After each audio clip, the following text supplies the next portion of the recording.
Boa noite, Felipe. Felipe, queria te perguntar, por favor, te pedir para explicar o que você queria com a escalação de 4 atacantes. Obviamente que em momentos eles não estavam posicionados como 4 atacantes, acho que deu para enxergar um 4-2-4, um 3-4-3, um 4-4-2, acho que tiveram muitas variações durante a partida. Queria te pedir para essa explicação tática e também te perguntar o quanto te frustra, porque mais uma vez o Flamengo teve ótimas oportunidades, excelentes oportunidades, e não aproveitou esse problema que não existe só no time do Felipe Luiz, já vinha desde o trabalho do Tite. Obrigado. Boa noite. Caraca, hoje desculpa, eu tô rouco. Tomo essa tua pergunta como um elogio. Se você identificou como variações táticas, isso quer dizer que eu tomo, como eu falei, eu tomo isso como um elogio, porque realmente temos muitas variações, temos muitos diferentes detalhes dentro do jogo, dependendo do adversário que temos pela frente. E hoje a minha escalação simples, fui para cima. Simples assim. Vim aqui na casa do Fortaleza, um time que não tinha perdido ainda em casa durante o ano inteiro, continua sem perder em casa, e eu acreditava que a única forma de vencê-los seria ir atacando e tentando ir para cima deles, né?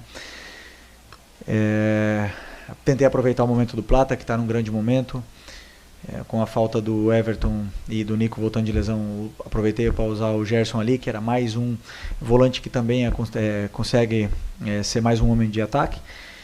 E tentamos explorar mais ou menos os pontos que acreditávamos que poderíamos fazer contra o Fortaleza, que é um time que defende muito bem, que bloqueia muito o meio, e a gente tentou desmontar um pouco essa defesa deles para conseguir machucá-los. Não é fácil, como eu falei, um time que não perdeu em casa, mas não só isso, senão que era o terceiro ou quarto colocado do campeonato, então por méritos próprios, né? Então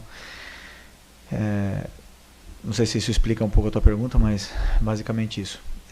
Sobre a frustração, claro, eu já falei na outra vez, eu nunca, jamais vou comemorar um empate, independente se tiver com 1 a menos, com 2 a menos, a gente nunca vai para lugar nenhum para empatar, queríamos a vitória, não foi possível, tentamos até o último minuto, e com o sabor de que sim, poderíamos ter saído aqui com a vitória, mas da maneira que foi, fica aí, o ponto, vamos levar um ponto pro Rio. Felipe, boa noite. É até injusto cobrar de você, né? Apesar das 3 frustrações, né? O Flamengo empatou com 3 equipes muito fortes, né? Em que poderia ter conquistado o resultado positivo, em determinado momento, até contra o Internacional, estava ganhando no Gigante da Beira-Rio. Né? Você que só chegou agora, não dá para cobrar 2024, mas 2023 você estava aqui como jogador, 2022 e 2021. Flamengo em 2019 e 2020 alcança um bicampeonato brasileiro, e quando se imaginava que o Flamengo pudesse implementar uma hegemonia no futebol nacional, que acabou não se confirmando. Em 2021, o Flamengo chega às últimas rodadas sem conseguir brigar pelo título diretamente, o mesmo acontecendo em 2022, e no ano passado, embora o Flamengo ainda tentasse dar uma arrancada nas últimas rodadas. A que se deve isso, né? E como explicar para o torcedor o fato de o Flamengo, um clube, com o investimento que o Flamengo tem, com o elenco que o Flamengo tem, não conseguir, durante 4 anos consecutivos, brigar diretamente pelo principal título nacional? Bom, enquanto eu estiver aqui, o brasileiro sempre vai ser prioridade absoluta. Então, eu levo o Campeonato Brasileiro como o campeonato mais difícil que existe. O campeonato onde está a regularidade, onde você passa por inúmeros momentos, passa por data FIFA, viagens e tudo mais, e é o campeonato mais difícil para mim que tem para conquistar, e é um dos que eu mais tive prazer em ganhar como jogador.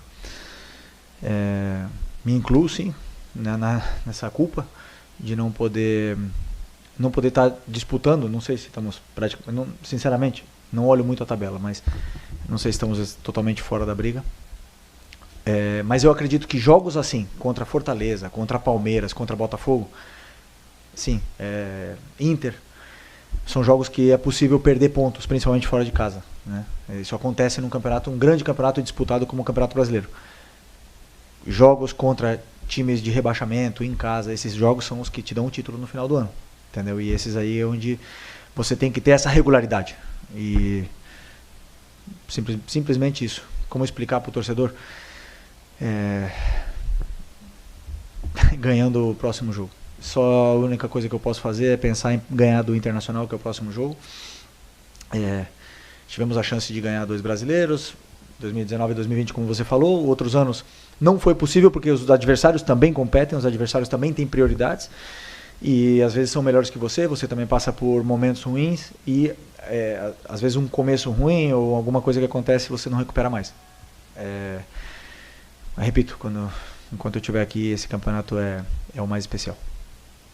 Felipe, você já foi perguntado e repetiu algumas vezes, né, que você é um discípulo do Simeone, né, um cara que não aprendeu a não relaxar nunca, mas essa questão de chances de título realmente ficaram mais difíceis agora, até o Botafogo está ganhando, agora está abrindo 10 pontos, enfim. Eu queria te perguntar o que você está projetando para esses 3 próximos jogos agora, Inter, Criciúma e Vitória, no teu trabalho mesmo, já de repente projetando um ano que vem, pensando, o que você está pensando em trabalhar para esses jogos, além, é claro, do desejo de vencer que você sempre quer? Bom, eu sinceramente não penso no ano que vem. A única coisa do ano que vem é preparar a pré-temporada e isso é outra história, né? Eu penso no jogo do Inter. A partir de hoje, no avião, já vou começar a olhar o jogo do Inter, que jogamos contra eles, foi um grande jogo, um adversário que está, se eu não me engano, 15 jogos sem perder, e é a única coisa que me interessa, a única coisa que está no meu controle. Motivar os jogadores é fácil, porque eles estão com a camisa do Flamengo. Eles mesmos se motivam. O compromisso dos jogadores hoje foi o melhor possível. Então vamos para ganhar do Inter. E depois do Inter vem Criciúma, e vamos para ganhar do Criciúma. E depois do Vitória, vamos para ganhar do Vitória. A única forma que eu entendo da vida é isso. Tentando ganhar do próximo adversário que venha pela frente. E não pensar, por exemplo, em já testar um time para o ano que vem. Eu tenho que colocar os melhores. Eu tenho que colocar os que estão treinando melhor, os que estão... ou que eu acredito que são os melhores para vencer aquele jogo. E com isso eu passo uma mensagem para o grupo, que quem tiver melhor vai jogar, que tem que trabalhar, tem que disputar a posição. Então ganhar do Internacional, a única coisa que está na minha cabeça. Boa noite, Boa Marília noite. Gabriela do Mosaico Esportivo. Como você avalia o seu comando sobre o Flamengo nesse momento? Obrigada. Quem tem que avaliar são vocês e os jogadores. Repito, não paro nunca para analisar. Estou muito feliz por ter conquistado um título, mas já falei em outras vezes que a minha ambição é muito maior do que qualquer outra coisa e quero mais, então a avaliação fica aí para vocês. Tá bom. Boa noite, Felipe. Pedro Breno, do Torcida Amiga. Felipe, hoje você não utilizou jogadores da base, algo que aconteceu, por exemplo, contra o Criciúma. Eu queria que você explicasse para a torcida essa estratégia, considerando a partida que o Matheus fez, por exemplo, e o próprio Guilherme também, que estreou com o pé direito. Então, foi estratégia devido ao adversário que você teve hoje, que é um adversário mais complicado até pela tabela? Cuiabá foi o jogo, não foi Criciúma. Okay. Simples, sentia que o jogo pedia jogadores desse porte, um adversário muito forte na sua casa, um jogo físico, um jogo onde tinha muita transição, muita ida e volta, e entendi que os jogadores que eu coloquei no campo para começar e os que entraram no segundo tempo foram os melhores em condições para poder vencer o jogo. Já vou repetir o que eu falei na outra entrevista. Para mim não importa se tem 16 ou se tem 40, se é da base ou se veio do Real Madrid, não me importa nada, não me importa se ganha mais, se ganha menos, vai jogar o que eu achar na minha cabeça, com o que eu penso para o jogo, e o meu trabalho é esse, é ler o jogo, fazer a leitura do que está acontecendo no campo e tomar as decisões. Se tem 16, se tem 17, se ganha mais, se ganha menos, não me importa nada, vai jogar quem eu achar que deve jogar para ajudar a equipe. Felipe, aqui à sua direita, apesar de você ter vindo rapidamente para a coletiva, com certeza você deve ter conversado alguma coisa com o Luiz, com o Bruno, sobre alguns lances do jogo. E a marcação do pênalti, você não gosta muito de falar de arbitragem, mas tecnicamente, o que você achou das duas decisões do Daronco? Primeiro de dar pênalti e depois de cancelar o pênalti. Vamos lá, para mim, já repito, foi o Daronco que apitou a gente contra o Corinthians, não foi? Lá. Adoro o Daronco, mas hoje ele fez uma arbitragem de árbitro do Campeonato Brasileiro de 1990. Apitou perigo de falta. E não tem nada mais que me irrita Nada que me irrita mais do que um juiz que apita perigo de falta. Que apita 40 faltas que não são. E que trava o jogo. Isso me destrói, me mata o campeonato. É chato para o telespectador, é chato para a gente. O jogo não anda e você quer intensidade, você treina para ter intensidade e o juiz não permite que tenha intensidade. E apita perigo de falta. Isso, para mim, é pior que ele ter revertido o pênalti, qualquer coisa. E aí agora vai a minha pergunta. O que a imprensa fala? Eu só vi no telão ali o lance. Que foi ou não foi? Tu achou pênalti? Então, volto a repetir o que eu falei contra o Corinthians. Se tem dúvida na imprensa, se não é unânime a decisão da imprensa, então isso quer dizer que teve dúvida também no VAR. E se tem dúvida no VAR, tem que permanecer a decisão de campo. Acabou. Intervenção mínima. Essas duas coisas me irritaram hoje. O resto, os árbitros erram, os árbitros acertam. Mas eu aqui falo, por exemplo, sempre elogio o Klaus, o Davi que apitou nosso jogo contra o Inter, deixaram o jogo seguir. Só apitam falta quando é falta. E aí o jogador para de se jogar. E fica um jogo bonito, fica um jogo intenso. E como o Roger falou, o jogo mais bonito do Campeonato Brasileiro. Isso depende dos árbitros e tenho certeza que eles analisarão isso aí. Boa noite, Felipe. André Carvalho, da FM Conexão 70. Nós temos um Campeonato Brasileiro longo, várias Copas durante o ano que atravessam semestres. Eu sei da sua experiência na Europa, hoje como treinador. Eu queria que você me falasse da sua expectativa em relação a esse calendário. Há no Felipe uma expectativa de melhorar essa situação, até mesmo porque o Flamengo jogará no próximo ano no Libertadores, com expectativa de mais clubes no próximo ano. O que é que o Felipe pensa em relação ao Campeonato Brasileiro, outros campeonatos que fazem parte da CBF?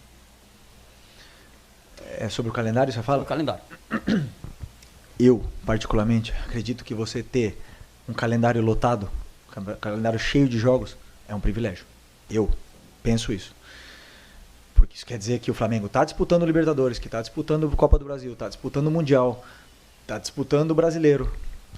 Isso quer dizer que o Flamengo conquistou o direito de jogar todas essas competições. Tem clube que tem 3 meses de calendário, 4 meses. Para eles é pior. Eu não vou reclamar do calendário. Quanto mais jogos, mais os meus jogadores vão se desenvolver, mais eles vão jogar, melhores eles vão ficar. E mais competições para a gente poder competir e chegar, né? Dá para ganhar tudo? Com certeza não dá para ganhar tudo. Vamos tentar? Não tenha dúvida. A última pergunta aqui. Boa noite, Felipe. Aqui Moisés Bezerra, da Rádio Pitaguari. O Flamengo já campeão da Copa do Brasil, né, já com vaga garantida para a próxima Libertadores. Você falou em declarações recentes que não ia deixar os jogadores esmorecerem, né, internamente, assim, em questão de Campeonato Brasileiro e o restante da temporada. Queria perguntar se esse sentimento muda ou se o Flamengo vai brigar pelo título do Campeonato Brasileiro, vai tentar enquanto houver chances até o final, ou se esse sentimento muda, de certa forma, após esse empate com o Fortaleza aqui. Mesma resposta que eu dei antes pro teu companheiro. Não muda quando você joga com a camisa do Flamengo. Não tem como você não dar o teu melhor, o teu máximo. A exigência desse clube, ela é gigantesca. A torcida que mais exige dos jogadores. E tão certo, porque vestir essa camiseta é um privilégio muito grande para você poder escolher se relaxar. Então, independente se o Flamengo tiver de chance de disputar título, se você está jogando um amistoso, independente de tudo.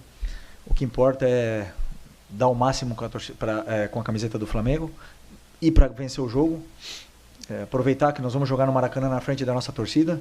Fomos campeões de um título muito difícil de se conquistar. Temos que valorizar isso, dar o melhor pelo Flamengo, dar o melhor. E ano que vem, com certeza estaremos tentando competir e chegar vivos no final e lutar por títulos outra vez, não tenha dúvida disso. Ok? Obrigado, pessoal. Boa noite.